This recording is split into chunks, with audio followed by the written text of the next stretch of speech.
Bible గ్రంథంలో నుండి ఒక చక్కటి ఆత్మీయ సందేశాన్ని మనం నేర్చుకుందాం. అదే మహోన్నతుని విద్య. ప్రియమైన దేవుని పిల్లలారా, మహోన్నతుడైన దేవుని యొక్క విద్య అనగా చదువు. ఈ విద్య అవసరమా అంటే అవసరమే. దీని ద్వారా మనం జ్ఞానాన్ని నేర్చుకోబోతూ ఉన్నాం. ఈ విద్య ద్వారా మనం ఏం నేర్చుకోబోతున్నామంటే జ్ఞానం. ఈ జ్ఞానం లేకపోతే మనిషి గురించి ఒక మాట చెప్పుకోవచ్చు. చాలా మంది అన్నారు, విద్య లేనివాడు ఎవరట? విద్య లేనివాడు వింత పశువులు ఉన్నాయి, ఇంట్లో చూస్తా ఉన్నాం, అవి నోరు మెదపవు. అలా విద్య లేని వ్యక్తి, భాషా జ్ఞానం తెలియని వ్యక్తి, ఆ వ్యక్తి వేరొక భాష తెలిసినటువంటి వ్యక్తి దగ్గర ఎలా ఉంటాడంటే ఒక వింత వ్యక్తిగా అగుపిస్తాడు. ఎందుకంటే ఒక వ్యక్తి మాట్లాడితే ఇంకొక వ్యక్తికి అది అతనికి అర్థం కాదు. అతను మాట్లాడుతూ ఉంటాడు కానీ అతను అర్థం చేసుకోలేడు. అలాంటప్పుడు పక్కన ఉన్న వారు అర్థం చేసుకోలేకపోతా ఉన్నప్పుడు ఇతడు ఏదో ఒక వింతలాగా ప్రవర్తిస్తూ ఉన్నాడే అని మనకు కూడా అనిపిస్తూ ఉంటారు. అంటే విద్య లేనివాడు వింత పశువు అంటే వింత పశువులాగా అనిపిస్తాడు. ఈరోజు ప్రభుత్వం కూడా పేదవాడికి విద్య అవసరం, విద్యను అందించాలి, అతని యొక్క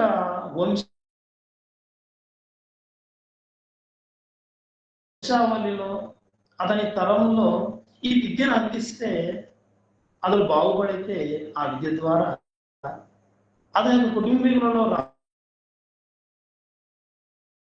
రాబోయే తరాలలో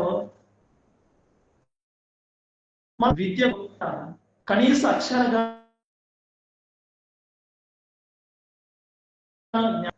ఒకప్పుడు పూర్వకాలంలో అయితే చదువు అనేది స్త్రీలకు దూరం చేసినాం. వంట ఇంటికే పరిమితం.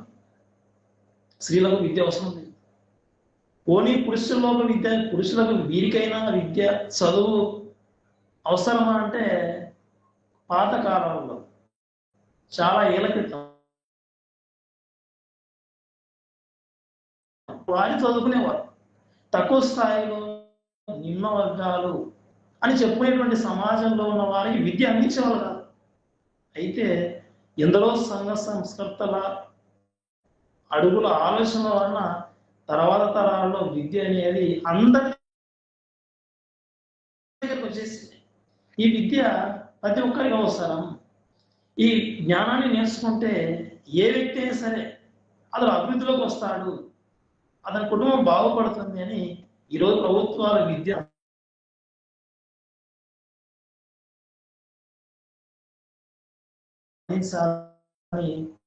ఆలోచించాయి, ముందుకు వచ్చాయి. ఈరోజు ప్రతి వాడు చదువుకుంటా ఉన్నాడు. ఓకే పిల్లరా, అయితే చదువుకునేటువంటి యొక్క పాఠశాల కావచ్చు, కళాశాల కావచ్చు, యూనివర్సిటీ కావచ్చు, లోకం ఏం చెప్పుకుందంటే లోకంలో విద్యను అభ్యసించిన వారు విద్య యొక్క ప్రాముఖ్యతను బట్టి ఈ బడి అంటే ఇది ఒక దేవాలయం అన్నారు. బడి అంటే ఏంటట? బడి ఇది ఒక దేవాలయం.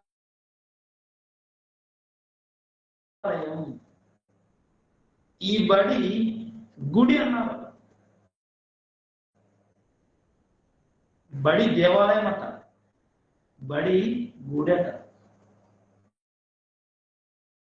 ప్రియమైన దేవుని పిల్లలారా, అయితే లోతులోకి వెళ్ళి ఆలోచిస్తే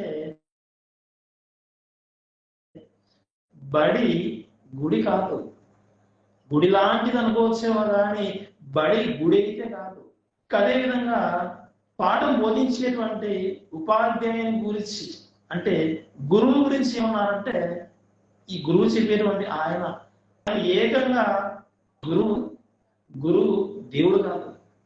ఈరోజు బడికి పంపించాలన్నా, కళాశాల పంపించాలన్నా ఆడపిల్లను తల్లిదండ్రులు భయపడే పరిస్థితి. విని తర్వాత ఆ సహా విద్యార్థుల వలన ఏమైనా ప్రమాదం జరుగుతుందేమో అనేటువంటి భయాందోళనలో తల్లిదండ్రులు ఉన్నారు. ఎందుకు భయపడతా ఉన్నారు? గుడి, ఈ బడి గుడి అన్నారు కదా, మరి గుడికి వెళ్ళేటప్పుడు ఎందుకు భయపడాలి? ఎందుకంటే అది బడే, గుడి కాదు. అదేవిధంగా చదువు నేర్చుకోవడానికి పంపిస్తా ఉన్నారు కదా పిల్లలను. అక్కడ ఉండేది గురువు కదా, ఆయన దేవుడుగా భావిస్తూ ఉన్నారు కదా. మరి ఎందుకు ఆయన దేవుడైతే పంపించేటప్పుడు ఎందుకు భయపడతా ఉన్నారు? ఈరోజు విద్య నేర్పించేటువంటి ఒక గురువే పిల్లలను మరి పాడు చేస్తా ఉన్నారు. గురువు దేవుడు కాదు. ప్రియమైన దేవుని పిల్లలారా, బడి గుడి కాదు, గురువు దేవుడు కాదు. అయితే జ్ఞానం గురించి, విద్య గురించి ఆలోచిస్తే ఈ విద్య ద్వారా మన జ్ఞానాన్ని నేర్చుకుంటున్నాము అనేది మనం అర్థం చేస్తున్నాం.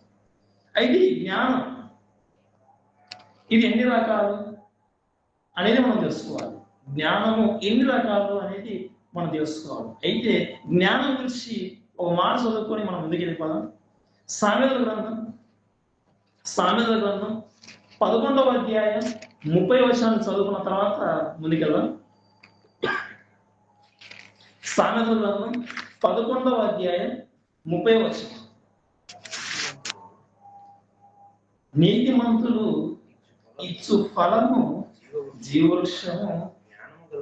ఈ రెండవ మాట చదువుకున్నాం. సామెతల గ్రంథం 11వ అధ్యాయం 30వ వచనంలో రెండవ మాట, జ్ఞానము గలవారు ఇతరులను రక్షించుదురు. జ్ఞానము గలవారు ఇతరులను రక్షిస్తారు. జ్ఞానం గలవారు చేసేది ఏంటంటే, వారు చేసే పని ఏంటంటే రక్షించడం. జ్ఞానము గలవారు ఇతరులను శిక్షించరు, వాళ్ళు రక్షిస్తారు. బడికి వెళ్ళేటువంటి విద్యార్థులు జ్ఞానం నేర్చుకుంటా ఉన్నారు అని మనం అనుకుంటే, ఈ జ్ఞానం నేర్చుకునే వాళ్ళు ఏం చేయాలంటే ఇతరులను రక్షించాలి. ఇతరులను రక్షించే విధంగా ఈ రోజు ఉన్నారా సమాజంలో? ఇతరులను రక్షించే విధంగా లేరు. ప్రియమైన దేవుని పిల్లలారా, బడికి వెళ్ళేటువంటి విద్యార్థులే జ్ఞానం నేర్చుకుంటున్నామని చెప్పుకునేటువంటి వాళ్ళే ఈరోజు ఏటీఎంలో పడి ఏటీఎంలో చోరీ డబ్బులు కాజేస్తా ఉన్నారు. వీళ్ళే పాఠశాలకు వెళ్తున్నామని చెప్పుకునేటువంటి వీరే మత్తు పానీయాలకు అలవాటు పడ్డారు. వాళ్ళే పాడైపోతా ఉంటే ఇతరులు ఏగా పడతారు? జ్ఞానం గలవారు ఇతరులను రక్షించుదురు. జ్ఞానం గలవారే రక్షిస్తారు. ఇంతకు జ్ఞానం ఎన్ని రకాలు ఆలోచిస్తే, జ్ఞానము రెండు రకాలు. ఒకటి లోక జ్ఞానము, రెండవది దైవ జ్ఞానం. ఒకటి ఈ లోకానికి సంబంధించినది ఈ లోక జ్ఞానం అయితే, మరొకటి ఈ లోకానికి సంబంధించని మరో లోకానికి సంబంధించినటువంటి దేవుడున్న లోకానికి సంబంధించిన దేవుడి జ్ఞానం. లోక జ్ఞానం, దేవుడి జ్ఞానం. అసలు ఈ పదాలు బైబిల్లో ఉన్నాయా? మాకు చూపించండి, చూద్దాం ఒకసారి. అపోస్తలుడైన పౌలు కొరింథీయులకు రాసినటువంటి మొదటి పత్రిక 1వ అధ్యాయం 20వ వచనం. అపోస్తలుడైన పౌలు కొరింథీయులకు రాసిన మొదటి పత్రిక 1వ అధ్యాయం 20వ వచనం. జ్ఞాని ఏమయ్యను, శాస్త్రి ఏమయ్యను, ఈ లోకపు తర్కవాది ఏమయ్యను, ఈ లోక జ్ఞానమును దేవుడు వ్యభితనముగా చేసి ఉన్నాడు కదా. ఈ వచనంలో మనం గుర్తించవలసిన విషయం మాట ఏంటంటే, ఈ లోక జ్ఞానమును ఈ లోక జ్ఞానమును దేవుడు వెలితనంగా చేసి ఉన్నాడు కదా. అంటే ఈ లోకానికి సంబంధించిన జ్ఞానం ఉందా? ఉంది. ఈ లోకానికి సంబంధించిన జ్ఞానం ఉంది, అది ఈ లోక జ్ఞానం. ఈ లోక జ్ఞానాన్ని దేవుడు వెలితనంగా చేశాడు. ఒకటి లోక జ్ఞానం, ఇక రెండవది దైవ జ్ఞానం, దేవుని జ్ఞానం ఉందా? ఉంది. 24 వచనం. లేదంటే 2వ అధ్యాయం చూడండి, కొరింథీయులకు రాసిన పత్రిక, ఇదే పత్రిక అపోస్తలుడైన పౌలు కొరింథీయులకు రాసిన మొదటి పత్రిక 2వ అధ్యాయం 7వ వచనం. 7వ వచనం. దేవుని జ్ఞానము మర్మమైనట్లుగా బోధిస్తున్నాము. ఈ జ్ఞానం మరువై ఉండెను, జగదుత్పత్తి ముందుగానే దీనిని దేవుడు మన మహిమ నిమిత్తం నియమించాను. దేవుని జ్ఞానం మర్మమైనట్టుగా బోధిస్తున్నాము. పౌలు గారు చెబుతూ ఉన్నారు, మేము బోధిస్తా ఉన్నాం, లోక జ్ఞానం కాదు, మేము బోధించే దేవుని జ్ఞానం. దేవుని జ్ఞానం మర్మమైనట్టుగా మేము బోధిస్తున్నాం. ఈ లోక జ్ఞానం ఉంది, దైవ జ్ఞానం ఉంది. ఈ లోక జ్ఞానాన్ని దేవుడు వెలితనంగా చేశాడు, దేవుడి జ్ఞానాన్ని దేవుడు చెప్పమన్నాడు. ఈ లోక జ్ఞానాన్ని మేము పక్కన పెట్టేశాం, దేవుడి జ్ఞానాన్ని బోధిస్తా ఉన్నాం, మర్మమైనట్టుగా బోధిస్తా ఉన్నాం. ఈ దేవుడి జ్ఞానము ఈ లోకానికి సంబంధించినది. ఈ లోక జ్ఞానం దైవ జ్ఞానంతో సమానం కాదు. మేము బోధించేది లోక జ్ఞానం కాదు, మేము దేవుడి జ్ఞానం బోధిస్తా ఉన్నాం. దీన్ని దేవుడు ఎప్పుడు నియమించాడంటే, జగత్తు పునాది వేయబడక మునిపే దేవుడు మన మహిమ నిమిత్తం ఇది దేవుడు నియమించాడు. ఈ జ్ఞానం మేము బోధిస్తా ఉన్నాం. ప్రియమైన దేవుని పిల్లలారా, ఈ జ్ఞానము ఈ లోకానికి సంబంధించినది కాదు, కానీ ఈ దేవుని జ్ఞానము మరో లోకానికి సంబంధించినది, పరలోకానికి సంబంధించినది. ఇది మహోన్నతుడైన దేవునికి సంబంధించినటువంటి జ్ఞానాన్ని బోధించే విద్య. ఇది మహోన్నతుని విద్య. అపోస్తలుడైన పౌలు గారు మర్మమైనట్టుగా బోధించే ఆ జ్ఞానం ఏంటో తెలుసా? మహోన్నతుడైన దేవుని విద్య. అసలు మహోన్నతుడైన దేవుని విద్య అనే పదం బైబిల్లో ఉందా? ఉంది. పాత నిబంధనలో సంఖ్యాకాండం 24వ అధ్యాయం 16వ వచనం చూస్తూ ఉంటాం పిల్లలు. సంఖ్యాకాండం 24వ అధ్యాయం 16వ వచనం. దేవవాక్కులను వినిన వాడి వార్త. ఇక్కడ మాట్లాడుతా ఉన్నాడు, 2వ లైన్లో మాట్లాడుతా ఉన్నాడు, మహోన్నతుని విద్య. కాబట్టి అందరికి మహోన్నతుని విద్య ఎరిగిన వాడి వార్త. ఆ సమయంలో ఎవరు మాట్లాడుతా ఉన్నారంటే, ఆ కాలంలో బిలాము గారు బాలాకుతో మాట్లాడుతున్న సందర్భాలలో ఆత్మపూర్ణుడై పలికినటువంటి మాటలో ఈ మాట మనం చదువుకుంటా ఉన్నాం. మహోన్నతుడైన దేవుని విద్య అన్నాడు. నిజమేనా? నిజమే. ఆ రోజు బిలాము నోట నుండి దేవుడు పలికించిన మాటలు. తర్వాత మనం చదివాం కృత నిబంధనలు. అపోస్తలుడైన పౌలు గారు దేవుని జ్ఞానం మర్మమైనట్టుగా బోధిస్తున్నామన్నాడు. అంటే పౌలు గారు బోధించింది మహోన్నతుడైన దేవుని విద్యనేనా? ఆ విద్యనే, మహోన్నతుడైన దేవుని విద్యనే బోధించాడు. ప్రియమైన దేవుని ఈ లోక జ్ఞానం ఉంది, మహోన్నతుడైన దేవుని జ్ఞానం కూడా ఉంది. ఈ లోక విద్య ఉంది, దేవుని విద్య కూడా ఉంది. ఈరోజు చదువుకునేటువంటి పిల్లలు ఎక్కువ శాతంగా ఏ విద్య నేర్చుకుంటా ఉన్నారు? లోక విద్య. దేవుని జ్ఞానం నేర్చుకునే వాళ్ళు ఎంతమంది? దేవుని విద్యను అభ్యసించే వాళ్ళు ఎంతమంది? ఆలోచిస్తే చాలా తక్కువ మంది కనబడతారు. దేవుని విద్యకు ప్రాధాన్యత ఇచ్చిన వారు తక్కువ మంది. ఈ లోక విద్యకు అవకాశం ఇస్తే ఇక రక్షించేది ఏమో కానీ శిక్షించడమే, కాపాడేదేమో కానీ చంపేయడమే ఈ లోకమే అభ్యసించాలి పరిస్థితి. ప్రియమైన దేవుని పిల్లలారా, ఈ లోక విద్యలో, ఈ లోకంలో చదువుకునేటువంటి చదువులలో వారు చెప్పినటువంటి మాట ఏమన్నారంటే, తల్లే దైవం అన్నారు అన్నారా? తండ్రే దైవం అన్నారా? గురువే దైవం అన్నారు. తల్లి దేవుడట, దేవుడితో సమానమాట, తండ్రి దేవుడితో సమానమాట, గురువు దేవుడితో సమానం. తల్లి, తండ్రి, గురువు, దైవం అన్నారు. దేవుడిని పక్కన పెట్టేశారు. అది ఎంతవరకు వాస్తవం? తల్లిని, తండ్రిని, గురువును వీరందరినీ చేసిన దేవుడే. ఆ దేవుడిని పక్కన పెట్టేసి ఈ లోక జ్ఞానంలో దేవునికే చోటు లేదు. లోక జ్ఞానం చదువుకునే వారు దేవునికి తమ మనసులో, హృదయాల్లో చోటు ఇవ్వలేదు. తల్లే దేవుని చెప్పేటువంటి ఈ సమాజంలో నిజంగా దేవుడికి వేసినటువంటి మాట చూస్తే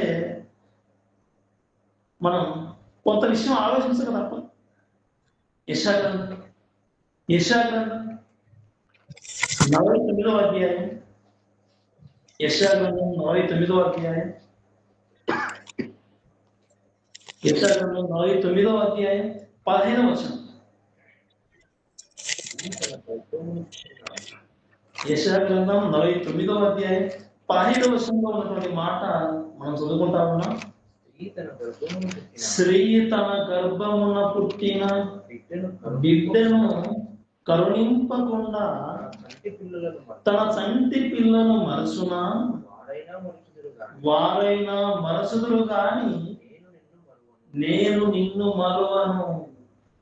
మహోన్నతుడైన దేవుడు చెబుతా ఉన్నాడు, ఇదిగో మనుషులారా, మీరు భూమికి వచ్చేసారు. మీకు నేను తల్లిదండ్రులను ఇచ్చేసాను, తల్లిని ఇచ్చాను, తండ్రిని ఇచ్చాను. ఇదిగో నీ తల్లి ఉంది కదా, నీ తల్లిని నువ్వు దైవంగా చెబుతా ఉన్నావు కదా, అయితే నా మాట విను. చెప్పుకోవా? స్త్రీ తన గర్భంలో పుట్టిన బిడ్డను కరుణింపకుండా తన తండ్రి పిల్లలను మర్చిపోతుందా? ఏ తల్లి సరే తన బిడ్డను మర్చిపోతుందా? ప్రశ్న వేశాడు దేవుడు. చెప్పచ్చు, మర్చిపోరు. అమ్మే దైవం అంట. అమ్మే దైవము. అమ్మ ఎలా మర్చిపోతాది? కన్న బిడ్డ. ప్రియమైన దేవుని పిల్లల, ఎన్నో సోషల్ మీడియా ప్లాట్ఫామ్ ద్వారా వినే ఉంటారు. ఒక తల్లి ఆమె చేసేటువంటి క్రియలు, అది ఇంట్లో ఉన్నటువంటి పిల్లవాడు చూశాడని, పిల్లవాడు అడ్డు వస్తా ఉన్నాడని గర్భాన పుట్టించుకున్నటువంటి పిల్లలనే చంపేవారు లేరా? ఈరోజు ఎన్నో న్యూస్ ద్వారా మనం విన్నాం. ఒక స్త్రీ భర్త ఆఫీస్కి వెళ్ళిపోయాడు, ఇదిగో వేరే వ్యక్తితో అక్రమ సంబంధం పెట్టుకుంది, ఇదిగో పిల్లలు గమనిస్తా ఉన్నారండి, ఈ విషయం భర్తతో చెబుతారేమో అని ఆ గర్భాన పుట్టించుకున్నటువంటి ఆ బిడ్డలనే ఆ రహస్యం బయటికి వెళ్ళిపోకూడదని గొంతు పిసికి ప్రియులతో కలిసి హతమార్చిన వాళ్ళు లేరా అంటే ఉన్నారు. ఒక స్త్రీ తన గర్భంలో పుట్టిన బిడ్డను కరుణించకుండా ఈరోజు చంపేస్తా ఉన్నారు, విషయం పెట్టి చంపేస్తా ఉన్నారు. భర్త మీద కోపంతో భర్తను ఏం చేయలేక అతని వంశావళి నాశనం చేయాలని కడుపున పుట్టించుకున్న బిడ్డల్ని చంపేవాళ్ళు కూడా లేకపోలేదు, వదిలేసిన వాళ్ళు లేకపోలేదు, పారేసిన వాళ్ళు లేకపోలేదు.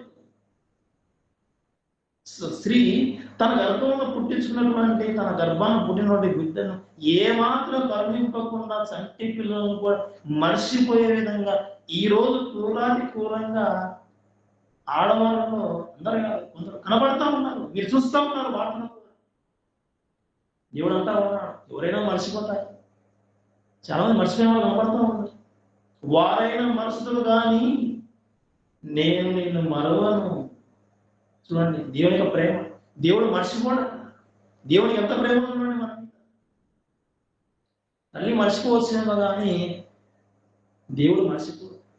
అడగనిదే అమ్మ అన్నం పెట్టదు, అడగనిదైనను అమ్మ అన్నం పెట్టదట. దేవుడు అడగకపోయినా అన్ని ఇచ్చాడు, అన్ని ఇస్తున్నాడు, సంరక్షిస్తా ఉన్నాడు, ఆయన పోషిస్తా ఉన్నాడు. ప్రేమైన దేవుని పిల్లలారా, దేవుని యొక్క ప్రేమ చాలా గొప్పగా కనబడతా ఉంది. బైబిల్ చరిత్రలో ఒక సందర్భం తెలుసు. సొలొమోను గారు, దావీదు కుమారుడు సొలొమోను గారు ఆయన పరిపాలిస్తున్న కాలంలో ఇద్దరు స్త్రీలు ఉంటారు ఒక ఇంట్లో. ఆ ఇద్దరిలో ఒక ఆమె బిడ్డ, ఆమె బిడ్డ ఉంటుంది. ఇద్దరికి ఆమె పక్కలో అలా పెట్టుకొని నిద్రలో ఆమె ఆ బిడ్డ మీద వాడింది. ఆ బిడ్డ చచ్చిపోయాడు. ఆ ఇద్దరు ఉన్నారు కదా స్త్రీలు, ఇద్దరికి చెరొక బిడ్డ ఉన్నప్పుడు ఒక బిడ్డ చనిపోయాడు. మిగిలిన బ్రతికున్న బిడ్డ కోసం నా బిడ్డ అంటే నా బిడ్డ, నా బిడ్డ అంటే నా బిడ్డ అని వాళ్ళు పోట్లాడుతూ ఉన్నారు. సొలొమోను గారు తెలివితో ఈ బ్రతికిన బిడ్డను సగం చేసి సగం సగం ఇచ్చేయనన్నప్పుడు బ్రతికి ఉన్నటువంటి ఆ బిడ్డ యొక్క తల్లి ఈ బిడ్డ చచ్చిపోవాలి, ఓని ఆమె దగ్గర ఉన్నా కానీ బ్రతికిపోతాడు కదా అని ఆమెకి ఇచ్చేమని చెప్పింది. అప్పుడు రాజు తెలివితో ఆలోచించి నిజంగా బ్రతికున్నటువంటి ఈ బిడ్డ యొక్క తల్లి ఈమె అని న్యాయంగా తీర్పు చేసి దేవుని జ్ఞానం ద్వారా ఆ బిడ్డ సరైన తల్లికి అప్పగించేశారు. ఆ సమయంలో ఆ సన్నివేశంలో ఏం జరిగిందంటే, ఒక తల్లి ఒక బిడ్డ మీద పడి చనిపోవడం ద్వారా బిడ్డ చచ్చిపోయాడని మనకు తెలిసిన విషయం. ఒక తల్లి నిద్రలో తన బిడ్డను మర్చిపోయి ఆ బిడ్డ మీదనే వాలిని చనిపోయాడు బిడ్డ. అయితే దేవుడు మర్చిపోడు. ఒక తల్లి నిద్రలో మర్చిపోతుంది. అలాంటి సందర్భాల్లో ఆ తల్లి బిడ్డ మీద వాడితే బిడ్డ చచ్చిపోతుంది. తల్లి నిద్రపోవడం ద్వారా, తల్లి నిద్రలో మర్చిపోవడం ద్వారా బిడ్డ చచ్చిపోయాడు. అయితే ఇశ్రాయేలును కాపాడువాడు దేవుడు, ఆయన కునకడు, ఆయన నిద్రపోడు. ఎందుకు? ఆయన నిద్రపోయాడు అనుకో, ఆయన రెస్ట్లో తీసుకున్నాడు అనుకో, ఈరోజు ప్రపంచమే నాశనం అయిపోతుంది. ఆయన కునకడు, నిద్రపోడు. మన కోసం, మన నిమిత్తం, మనం కాపాడడానికి, మనం సంరక్షించడానికి ఆయన కునకడు, నిద్రపోడు. ఆయన మనకు మాత్రం ఎంతో నిద్ర ఇచ్చేశాడు. జీవరాశుల్లోకి వాటికి ఉన్నటువంటి నిద్ర కంటే ఎక్కువగా మనిషికి నిద్ర ఉంది. జంతువులైనా సరే, జీవరాశులైనా సరే కొద్దిసేపు నిద్రపోతాయి, చిన్న మెరుపు వస్తే లేస్తాయి. కానీ మనిషి మాత్రం ఎక్కువగా ఎన్నో గంటలు మనిషి నిద్రపోతా ఉన్నాడు. ఇంత మంచి నిద్ర, ఇంత మంచి జీవితం, సమస్తం సమకూర్చుకునే దేవుని గురించి ఎవరు ఆలోచించేవారు? ఆ మహోన్నతుడైనటువంటి దేవుని యొక్క విద్య నేర్చుకునే వాళ్ళు ఎంతమంది? ప్రియమైన దేవుని పిల్లలారా, మనిషికి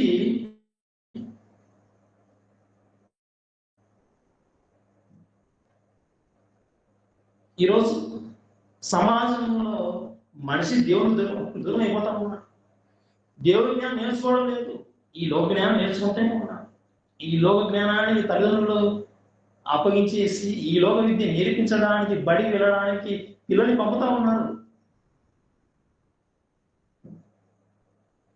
ఆ బడికి పంపించిన తర్వాత పిల్లలు సరిగా చదవకపోతే, ఆ చదవక సరైన ర్యాంక్ రాకపోతే పిల్లలు అయోమయంలో పడి ఇంటి దగ్గర ఉన్న తల్లిదండ్రులు ఏం చెప్పాలి? సమాధానం చెప్పుకోలేక ఒక లెటర్ రాసి, నాన్న ఈసారి నేను సరైన విధంగా మొదటి ర్యాంక్ తీసుకొని రాలేదు కదా, మళ్ళీ జన్మ ఉంటే మరొకసారైనా సరే నీ కడుపులో పుట్టి అప్పుడు నేను మొదటి ర్యాంక్ సంపాదించుకుంటాను అని ఒక లెటర్ రాసేసి చచ్చిపోయే పిల్లలు లేకపోలేదా? నేను సరిగా చదవలేదు, నా కోసం ఎంతో పెట్టుబడి పెట్టావు, నేను నీకు ఏమాత్రం సంతోషం మిగిల్చకుండా నేను ఎగ్జామ్ ఫెయిల్ అయిపోయాను అని లెటర్ రాసి ఆత్మహత్య చేసుకునే వాళ్ళు లేకపోలేదు. న్యూస్ జరిగాయి ఎన్నో. బడి వెళ్ళినప్పుడు ఆ పాఠాలు అర్థం కాలేక, వారు బోధిస్తూ ఉన్నప్పుడు వీరికున్న జ్ఞానానికి అవి తట్టుకోలేక, అవి నేర్చుకోలేక ఒత్తిడికి లోనైపోయి ఆత్మహత్య చేసుకునే వాళ్ళు లేకపోలేదా? ప్రియమైన దేవుని పిల్లలు, ఈ లోక విద్యకు అప్లై చేసినప్పుడు పిల్లలు ఈ లోక విద్య నేర్చుకోని బలవంతంగా ఒత్తిడి చేసినప్పుడు, నాకు రాదు, నేను నేర్చుకోలేను, వద్దు, ఈ చదువు వద్దన్నప్పుడు కూడా తల్లిదండ్రులు వారి మీద రుద్దేసి ఈ లోక జ్ఞానం నేర్పించాలని ప్రయత్నం చేసినప్పుడు వారు ఒత్తిడికి తట్టుకోలేక ఆ విద్య అభ్యసించలేక తమ ప్రాణాలను కోరుకునేటువంటి వాళ్ళు ఎంతలో ఎంతలో లేకపోలేదు సమాజం. ఏమైనా దేవుని పిల్లల సొలొమోను గారి కాలంలో ఒక తల్లి నిద్రలోనే అభ్యసించి బిడ్డ. ఈ రోజు చూస్తే లోక జ్ఞానానికి అప్పగించి లోకంలో చదువు నేర్చుకోండి, కోటి విద్యలు కూటి కోసమే అని చెప్పి లోకం చెప్పినటువంటి సామెత, దాని ప్రకారంగా విద్య కోసం ఎంతో పెట్టుబడి పెట్టి ఎంతో నడిపించినప్పుడు, కష్టం పెట్టినప్పుడు చదువు రాక, సరిగా చదువుకోక, లోకమాయలో పడి నాశనం అయిపోయి ఇంటి దగ్గర తల్లిదండ్రులు ఏం చెప్పాలో చెప్పుకోలేక అక్కడికక్కడే తిరిగి ఇంటికి రాలేక సరిపోయిన వారు ఎందరో. కారణం చదువుల ఒత్తిడి, ఆ స్ట్రెస్ తట్టుకోలేక లోక జ్ఞానం. అదే దేవుని జ్ఞానం అయితే దేవుడు చెప్పాడు, నా కాడి సులువు. దేవుని జ్ఞానం నేర్చుకుంటే చాలా ఉపయోగం. దేవుని జ్ఞానం నేర్చుకుంటే అందులో ఏ ఒత్తిడి లేదు, సులువుగా అర్థమవుతుంది. మనం మనసు పెట్టడమే చాలు, మనం మనసు పెడితే చాలు. లోక జ్ఞానానికి అప్పగించి మనుషులను చంపడం కంటే మహోన్నతుడైన దేవుడు చెబుతూ ఉన్నాడు, ఆయన చెప్పేటువంటి జ్ఞానం నేర్చుకోవడానికి మనం వెళ్ళిపోతే ఆ జ్ఞానం చాలా సులువుగా అర్థమవుతుంది. ఆ దేవుడి జ్ఞానాన్ని నేర్పించే వాళ్ళు ఎందరు? ఆ దేవుని జ్ఞానం నేర్పించడానికి సిద్ధపడి ముందుకు వచ్చేవాళ్ళు ఎంతమంది? ప్రియమైన దేవుని పిల్లలారా, మహోన్నతుడైన దేవుడు ఉన్నాడు, ఆయన కూడా విద్య నేర్పించడానికి సిద్ధంగా ఉన్నాడు. లోక విద్య నేర్చుకోవడానికి వెళ్ళిపోతా ఉంది, కానీ దేవుడు పిలుస్తా ఉన్నాడు, నా జ్ఞానాన్ని నేర్చుకోండి, నా జ్ఞానం నేర్చుకోవడానికి మీరు రండి అని ఆయన ఆహ్వానం పలుకుతూ ఉన్నాడు. ఈ లోకాన్ని నేర్చుకుంటే నువ్వు సమాజాన్ని రక్షించలేవు. దేవుని జ్ఞానం నేర్చుకుంటే ఈ సమాజాన్ని నశించిపోయే ఈ సమాజాన్ని నువ్వు రక్షింపగలవు, రక్షిస్తావు. లోక జ్ఞానం ఉంది, దేవుని జ్ఞానం ఉంది. లోక విద్య ఉంది, దేవుని విద్య ఉంది. లోక విద్య ఈ జీవితం, ఈ 60-70 ఏళ్ళ జీవిత కాలానికి సంబంధించినదే. ఈ 60-70 ఏళ్ళ జీవితానికి మాత్రం ఉపయోగపడుతుంది. అదే దేవుని విద్య అయితే ఈ జీవిత కాలానికి, రాబోయే జీవిత కాలానికి ఉపయోగపడుతుంది. ఈ జీవిత కాలానికి నీ జీవితానికి మార్గదర్శకంగా ఉంటుంది, మరో జీవితానికి కూడా బాటలు వేసే విధంగా దేవుడి జ్ఞానం ఉంటుంది. ప్రియమైన దేవుని పిల్లలారా, లోక జ్ఞానం అభ్యసించిన వారు సమాజాన్ని రక్షించడం ఏమో కానీ లోక జ్ఞానం నేర్చుకునే వాళ్ళు తమ వారిని, తమ కుటుంబం వారిని చంపేసుకుంటారు. ఈరోజు చదువుకున్న వాళ్ళే ఇంట్లో ఉన్నటువంటి వారిని మోసం చేయడం లేదా? చదువుకున్న వాళ్ళే అన్నను కానీ తమ్ముడిని కానీ ఆస్తి కోసం మోసం చేసిన వాళ్ళు లేకపోలేదు. చదువుకున్న వాళ్ళే చక్కగా పెళ్ళి ఉంటుంది, పెళ్ళైన 2 సంవత్సరాలకే అధిక కట్నం కోసం కట్టుకున్న భార్య మీదనే ఒత్తిడి తీసుకుని వచ్చి భార్య చచ్చిపోయేటట్టుగా చేసేవాళ్ళు లేకపోలేదా? ఇంజనీరింగ్, ఎన్నెన్నో మంచి మంచి విద్యలు అభ్యసించిన వాళ్ళే, మంచి ఉన్నత పదవిలో ఉన్న వాళ్ళే, చదువుకున్న పోలీసు వాళ్ళే కుటుంబాల్లో ఎన్నో చెడు క్రియలు చేస్తా ఉన్నారు. చదువుకున్న వాళ్ళే, ఈ లోకంలో చదువుకున్న వాళ్ళే గొప్ప వాళ్ళే. అయితే దేవుని జ్ఞానం నేర్చుకుంటే, దేవుని జ్ఞానాన్ని నేర్చుకున్న వాడు ఇతరులను రక్షిస్తాడు, ఇతరులనే రక్షిస్తాడు. ఇంట్లో వాళ్ళని కాపాడా? ఇంట్లో వాళ్ళని మరి నిశ్చయంగా కాపాడుతాడు, ఇంట్లో వారికి మరి నిశ్చయంగా ఉపయోగపడతాడు. ఆ రోజు లోక జ్ఞానం నేర్చుకునేవాడు ఇశ్రాయేలు సమాజంలో దేవుడు చెప్పాడు, మీరు ఈ లోకంలో జ్ఞానం నేర్చుకోకండి, ఇదిగో మీరు నా జ్ఞానాన్ని మీ పిల్లలు నేర్పించండి ఆయన ఎన్నో చెప్పాడు. కానీ ఆ రోజున సమాజం మర్చిపోయింది, చివరికి దేవుని దూరం చేసుకుంది. చివరికి తమ గర్భాల ద్వారా పుట్టినటువంటి బిడ్డలనే దేవుని కాకుండా లోకంలో ఉన్నటువంటి దేవతలు అర్పించేశారు. ఒక మాట చదువుకున్నాం ఈ సమయంలో, ఇర్మియా గ్రంథం 7వ అధ్యాయం 31వ వచనం. ఇర్మియా గ్రంథం 7వ అధ్యాయం 31వ వచనం.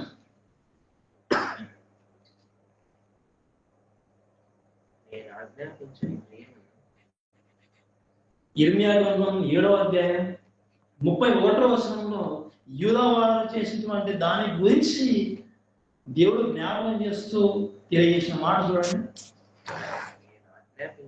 నేను ఆజ్ఞాపించిన క్రియను, నాకు తోచని క్రియను వారు చేసి ఉన్నారు.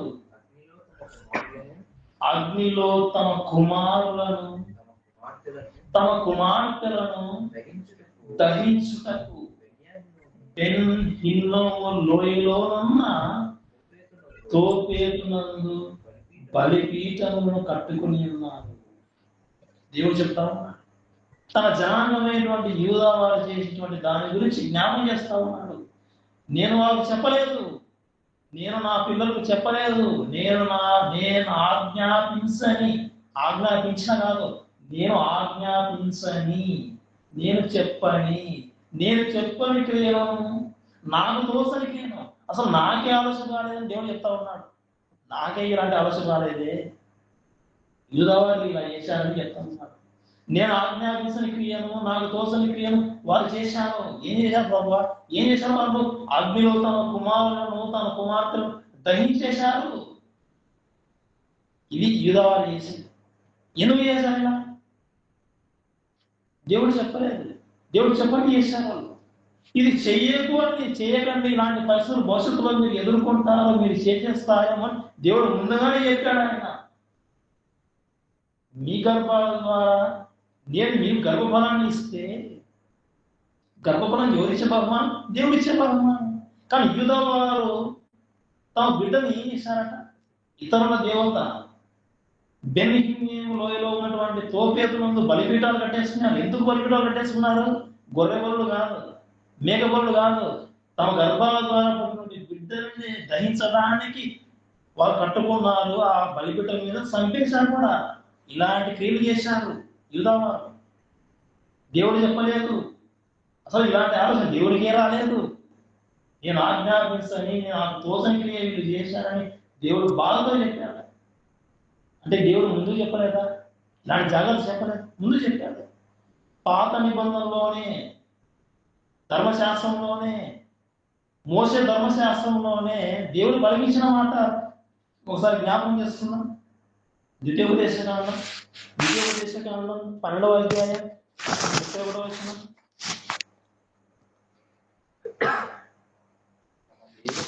ద్వితీయోపదేశకాండం 12వ అధ్యాయం 31వ వచనం.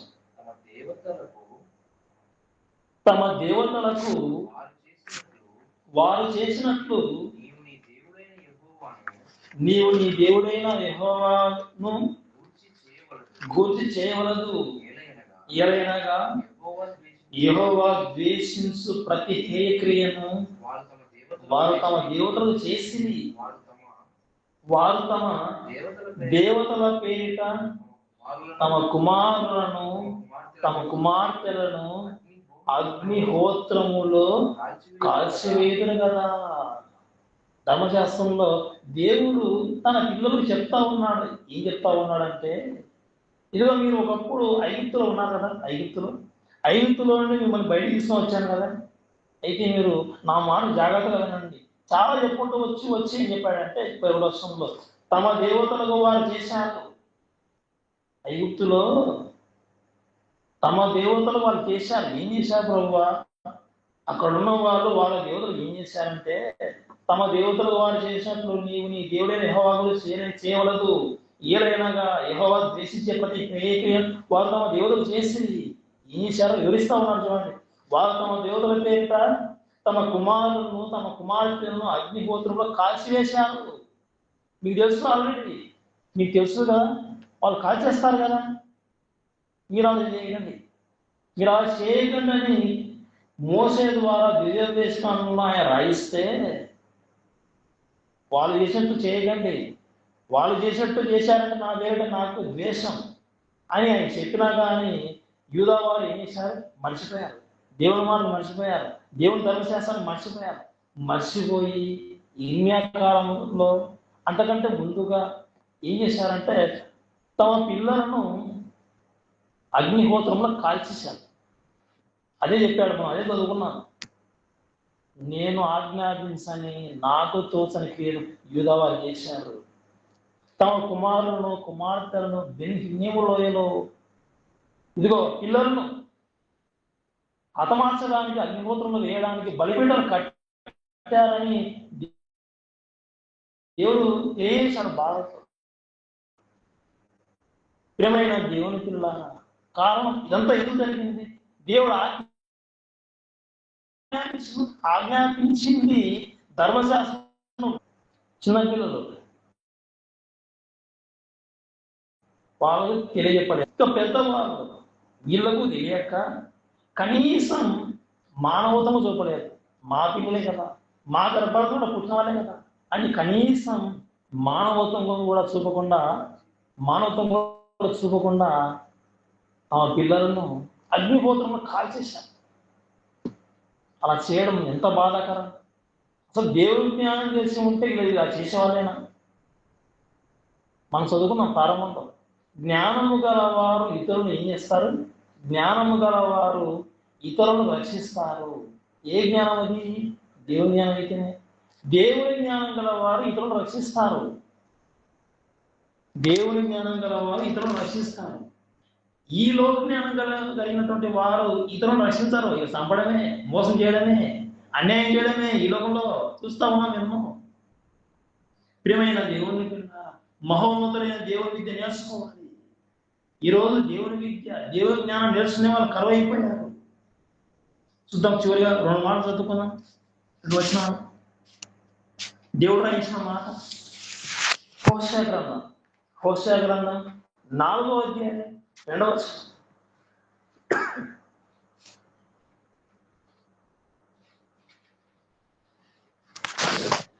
హోషేయ గ్రంథం 4వ అధ్యాయం 2వ వచనం.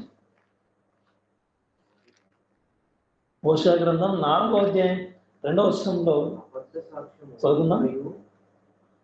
అబద్ధ సాక్ష్యం పలుకుటయు, అబద్ధం ఆడుటయు, హత్య చేయుటయు, దొంగిలించుటయు, వ్యభిచరించుటయు వాడుకయ్యను. జనులు కన్నం వేసెదరు, మానక నరహత్య చేసేదరు. మొదటి వచనం చదువుకున్నాం. మొదటి వచనం ఒకసారి. హోషేయ గ్రంథం 4వ అధ్యాయం 1వ వచనం. ఇశ్రాయేలు వారలారా, దేవుని మాట వినండి. సత్యమును కనికరమును దేవుని గూర్చిన జ్ఞానమును దేశమందు లేకపోవట చూసి యెహోవా దేశ నివాసులతో వ్యాజ్యమాడుతున్నాడు. 1వ వచనంలో ఉన్నటువంటి సందర్భాలు. సత్యము కనికరము దేవుని గురించిన జ్ఞానము దేశంలో లేదు. సత్యము లేదు, కనికరం లేదు, దేవుని గురించిన జ్ఞానం లేదు, సత్యం లేదు, కనికరమే లేదు. అసలు నా జ్ఞానమే లేదు మనుషులలో. దేశంలో లేదని దేవుడు దేశంలో ఉన్నటువంటి మనుషులతో ఆయన గొడవ పడుతున్నాడు, వ్యాజ్యం ఆడుతున్నాడు. గొడవ ఎవరితో? దేవుడు మనుషులతో. మీలో సత్యమే లేదు. మనుషులారా, మీరు అసలు కనికరమే లేదు మీలో. అసలు మీ హృదయాల్లో నా గురించిన జ్ఞానమే లేదని దేవుడు ఆయన బాధపడతా ఉన్నాడు. ఆయన మనతో గొడవ పడతా ఉన్నాడు. 2వ వచనం. అబద్ధ సాక్ష్యం పలకటము, అబద్ధ సాక్ష్యం పలుకుటయు, అబద్ధం ఆడుటయు, హత్య చేయుటయు, దొంగిలించుటయు, వ్యభిచరించుటయు వాడుకయను. వాడుక అలవాటు. ఈరోజు ప్రపంచంలో, సమాజంలో అబద్ధ సాక్ష్యం లేదా? అసలు అబద్ధాలు లేరా? అబద్ధాలు మాట్లాడేవాళ్ళు లేరా? ఉన్నారు. ఫోన్ చేస్తారు. ఎక్కడున్నారు బ్రదర్? ఎక్కడో ఉంటాడు.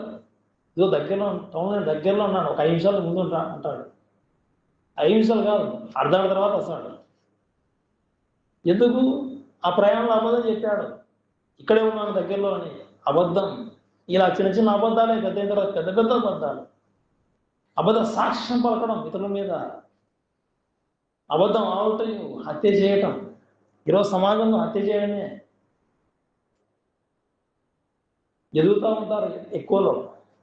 ఒకరు చూసేది ఓర్వలేక, ఒకరు ఎదిగేది చూసి ఓర్వలేక అది చేసేవాళ్ళు, ఆస్తి కోసం హత్య చేసేవాళ్ళు, ఇంకా వేడి కోసం హత్య చేసేవాళ్ళు, దొంగతనం చేయడం, సంపాదించుకోలేక ఇతరుల సొమ్మును ఆశించి దొంగతనం చేయడం, వ్యభిచరించటం, పరస్త్రీలను ఆశించడం, వ్యభిచరించడం. ఇది ఈరోజు సమాజంలో ఎలా అయిపోయింది అంటే పొరపాటు జరగడం లేదు, అలవాటుగా అయిపోయింది సమాజంలో. జనులు కన్నం వేసేదరు, మానవుని హత్య చేసేదరు. ఇది ఈరోజు సమాజంలో ఒక అలవాటుగా ఉంది. దేవుడు కోపడతా ఉన్నాడు ప్రపంచంతో, దేవుడు కోపడతా ఉన్నాడు దేశ ప్రజలతో. ఎందుకంటే సత్యం లేదు, కనికరం లేదు, దేవుని కోసం జ్ఞానమే లేదు. మహోన్నతులైన దేవుని విద్య ఈరోజు నేర్చుకోకుండానే ఉన్నారు ఈరోజు సమాజం. ప్రియమైన దేవుని పిల్లలారా, అలా మనం ఉండకూడదు. ఈరోజు లోకజ్ఞానం ఉంది, అయితే దేవుని జ్ఞానం నేర్పించే వాళ్ళు తక్కువైపోయారు. మనం సంతోషపడవలసిన విషయం, ఈరోజు సమాజంలో మహోన్నతులైన విద్య నేర్పించే వాళ్ళు ఎవరైనా ఉన్నారంటే, దేవుని జ్ఞానం నేర్పించే వాళ్ళు ఎవరైనా ఉన్నారంటే అది మనం ఒక్కటే ఆలోచించవలసిన విషయం. ఈరోజు Bible open university India international ద్వారా, BOUI ద్వారా దేవుని యొక్క మహోన్నతుడైన దేవుని యొక్క విద్య నేర్పిస్తూ ఉన్నారు ఈరోజు. ఇది మరెక్కడ సంఘాలలో, ఏ క్రైస్తవ సంఘాలు లేదు. ఎక్కడో నేర్పించారేమో కానీ నేర్పించడం ఒక ప్రవాహం వల్లే, నీళ్ళ ప్రవాహం వల్లే సంవత్సరం ఎంతో మందికి దేవుని విద్య నేర్పించి బైబిల్ పట్టబదులు చేసి నిలబెట్టేటువంటి క్రీస్తు సంఘం, సార్వజనిక సంఘం ఏదిందంటే అది కేవలం Bible open university India international మాత్రమే. మహోన్నతమైన దేవుని విద్య నేర్పిస్తూ ఉన్నారు. ప్రియమైన దేవుని పిల్లలారా, ఇది ఈరోజు నేర్పించడం అనేది ఇది నిజమేనా, కరెక్టేనా, ఇలా నేర్పించవచ్చా అనుకుంటే బైబిల్లో ఒక సందర్భం ఉంది. ఆ సందర్భాన్ని మనం చదువుకోవాలి, అది జ్ఞాపకం చేసుకోవాలి. మీకు అందరికీ తెలుసు, ప్రారంభంలో యేసుక్రీస్తు శిష్యులు 12 మంది, వారి తర్వాత వారికంటే గొప్పగా సేవ చేసినటువంటి ఒక వ్యక్తి ఉన్నాడు. ఆయనే అపోస్తలుడైన పౌలు. యేసుక్రీస్తు యొక్క శిష్యులు 12 మంది అయితే, ఆ 12 మంది కాకుండా అన్యజనులకు అపోస్తలుడుగా దేవుని వలననే నియమించబడినటువంటి వ్యక్తి ఆయనే అపోస్తలుడైన పౌలు. ఆ పౌలు గారు బ్రతికున్న దినాల్లో సేవ చేసే సమయంలో ఆయన ఏం చేశాడో ఈ జ్ఞానాన్ని చేత పట్టుకొని ఒక సందర్భాన్ని చదువుకోవాలి, అది మనం నేర్చుకోవాలి ఈ సమయంలో. అపోస్తల కార్యములు 19వ అధ్యాయం, అపోస్తల కార్యములు 19వ అధ్యాయం 9వ వచనం 10వ వచనం. పౌలు గారు ఎఫెసులో ఉన్నప్పుడు సందర్భం ఇది. అపోస్తల కార్యములు 19వ అధ్యాయం 9వ వచనం 10వ వచనం. అయితే కొందరు కఠినపరచబడిన వారై ఒప్పుకొనక జన సమూహం ఎదుట ఈ మార్గమును దూషించున్నందున అతడు వారిని విడిచి, పౌలు గారు శిష్యులను ఏర్పరచుకొని ప్రత్యేకించుకొని ప్రతి దినము తురన్ను అను ఒకని పాఠశాలలో తర్కించుతూ వచ్చాను. ఒక పాఠశాలలో తర్కించుతూ వచ్చాను. ఒక పాఠశాల ఉంది, ఆ పాఠశాలలో పగల సమయంలో లోక విద్య చెప్పుకుంటూ ఉండొచ్చు. అయితే ఆ పాఠశాలలో ఉన్నటువంటి ఆ వ్యక్తితో ఒక ఉపాధ్యాయుడు కావచ్చు, ఆ స్కూల్ యొక్క మేనేజ్మెంట్ వ్యక్తి, నిర్వహించేటువంటి వ్యక్తి, కరస్పాండెంట్ కావచ్చు, ఆయనకు సంప్రదించిన తర్వాత ఈ పౌలు గారు దేవుని యొక్క విద్యను, దేవుని యొక్క జ్ఞానాన్ని నేర్పించడానికి అక్కడ అవకాశం తీసుకున్నాడు. ఆ పాఠశాలలో శిష్యులను ప్రత్యేకించుకున్నాడు. ప్రతి దినము తురున్ను అను ఒకరి పాఠశాలలో తర్కిస్తూ వచ్చాను. 10వ వచనం. 2 ఏళ్ల వరకు ఈలాగు జరిగిన గనుక యూదులేని, గ్రీసు దేశస్థులేని, ఆసియాలో కాపురం ఉన్న వారందరూ ప్రభు వాక్యం వినిరి. ఆసియాలో ఉన్నటువంటి వారందరూ ప్రభు వాక్యం వినడానికి 2 సంవత్సరాలు బోధ చేసినటువంటి వ్యక్తి ఎవరు అంటే అపోస్తలుడైన పౌలు గారు. పౌలు గారు ఆసియాలో ఉన్నటువంటి వారందరూ ఆ రోజు తురుములను పాఠశాలలో పౌలు గారు బోధ చేస్తా ఉన్నప్పుడు అందరూ ఇంటి దగ్గరకు వచ్చేసారు. ఎందుకు వచ్చేసారు? నేర్చుకోవడానికి, వినడానికి. ఏం వినడానికి వచ్చారు? ఏం నేర్చుకోవడానికి వచ్చారు? ఇదిగో పౌలు గారు బోధించేటువంటి బోధ, పౌలు గారు బోధించేటువంటి ఒక మార్గం, అదే మహోన్నతుడైన దేవుని విద్య. ఆ దేవుని విద్యను, దేవునికి వచ్చిన జ్ఞానం బోధిస్తా ఉన్నప్పుడు ఆ బోధ వినడానికి ఆసియాలో ఉన్న వారందరూ కట్టగట్టుకొని, ఇదిగో అక్కడ పౌలు గారు బోధిస్తా ఉన్నారు ఆ పాఠశాలలో, వెళ్దాం పదండి, వెళ్ళి నేర్చుకోవద్దాం పదండి. అలా వచ్చి నేర్చుకున్నారు చాలా మంది. 2 ఏళ్ల వరకు ఆయన బోధ చేశాడు ఆ ప్రాంతంలో. ఎందుకు వచ్చారు? నేర్చుకోవడానికి. ఇదిగో ఆయన బోధించే బోధ, ఆయన బోధించే మార్గం, అది ప్రభు మార్గం, ప్రభు జ్ఞానం. వెళ్ళిపోదాం పదండి, నేర్చుకున్నాం పదండి. ఎన్నో రహస్యమైన విషయాలు, ఎన్నో ప్రపంచానికి తెలియనటువంటి విషయాలు ఆయన బోధిస్తూ ఉన్నారు. జ్ఞానులు సైతం, లోకంలో వాళ్ళు సైతం నిజంగా ఆయన జ్ఞానాన్ని ఎదుర్కోలేకపోతా ఉన్నారు అని నిజంగా ఎంతోమంది వచ్చారు ఆ రోజు. ఎందుకంటే దేవుని యొక్క విద్య అనేది ఎంత ప్రాముఖ్యమో వారికి అర్థమైంది. ప్రియమైన దేవుని పిల్లల, ఈ రోజు క్రైస్తవ సమాజంలో, కుటుంబాలలో దేవుని జ్ఞానం గురించి మరి ఎంతవరకు అర్థమవుతా ఉంది? ఈ జ్ఞానం నేర్చుకోవాలి, ఇది చాలా అవసరం. మహోన్నతులైనటువంటి విద్య ఇది చాలా ప్రాముఖ్యం. ప్రియమైన దేవుని, ఈరోజు బైబిల్ ఓపెన్ యూనివర్సిటీ ఇండియన్స్ ద్వారా నేర్పించబడేటువంటి జ్ఞానాన్ని నేర్చుకోవడానికి ప్రతి ఒక్కరూ రావాల్సిందిగా, అదేవిధంగా ఇతరులకు కూడా ఈ జ్ఞానాన్ని తెలియజేసే విధంగా మీ వంతు పాత్ర పోషించి దేవుని జ్ఞానాన్ని నేర్చుకొని అనేకులు నేర్పించి పరలోకాన్ని నడిపించవలసిందిగా ప్రేమలో తెలియజేస్తూ ఉన్నాం. మరి దేవుడు మీకు ఇచ్చేటువంటి దైవాశీర్వాదాలు కూడా మీరు పొందుకోవాల్సిందిగా ఈ యొక్క మాట తెలియజేస్తూ ఈ యొక్క మాట ముగిస్తున్నాం. పిల్లరా, చిన్న ప్రార్థన చేసుకుందాం.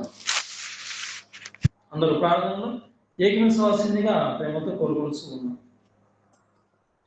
మహోన్నతులు అయిన మా యొక్క తండ్రి, నీ యొక్క పరిశుద్ధమైన ఉన్నతమైన నామం బట్టి నీ యొక్క ప్రేమమాడు మా రక్షకుడు యేసుక్రీస్తు ద్వారా కృతజ్ఞతలు తెలియజేసుకుంటున్నాము. ఆయన మీరు వ్రాయించిన జీవ గ్రంథంలో నుండి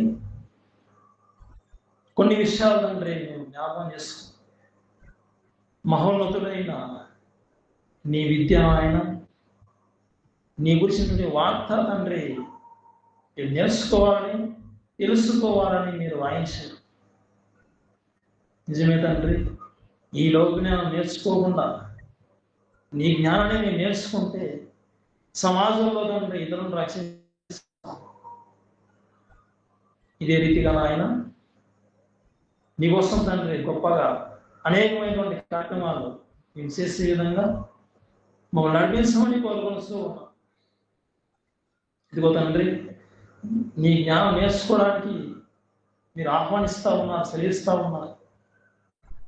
సత్యము, కనికరము, నీ కూర్చున్నటువంటి జ్ఞానం దేశంలో లేదని తండ్రి మీరు దేశ నివాసులతో వ్యాజ్యమాడుతూ ఉన్నారు. సమాజంలో తండ్రి, లోకంలో పాపం పెరిగిపోయింది, ఇది ఒక అలవాటుగా మారిపోయింది.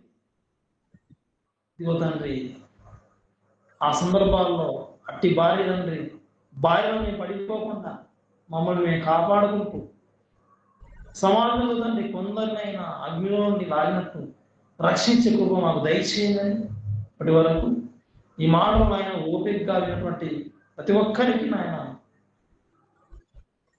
మీరు జ్ఞాపకం చేసుకొని పరసమానమైనటువంటి ఆశీర్వాదం దయచేయమని ఈ ప్రార్థన నీ ప్రియకుమారైనటువంటి యేసుక్రీస్తు ద్వారా అడిగి వేడుకొనుచున్నాను తండ్రి. ఆమేన్.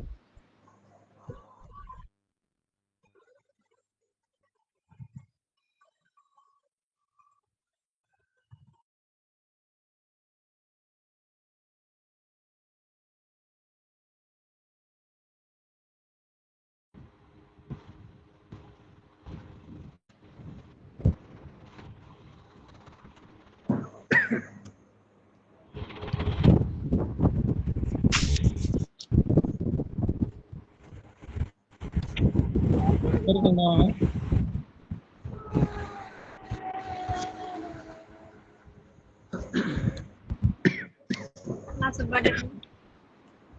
వందనాలక్క. అందరికీ వందనాలన్నా.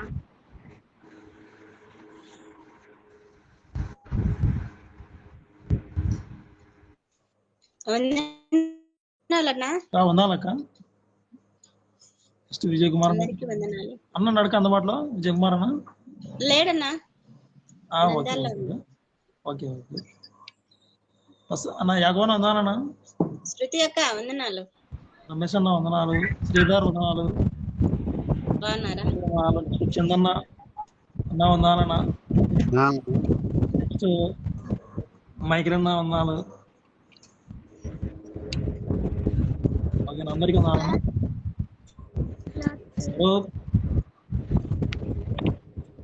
వందనాలు. నీకే చెప్తే వందనాలు. వందనాలు వందనాలు.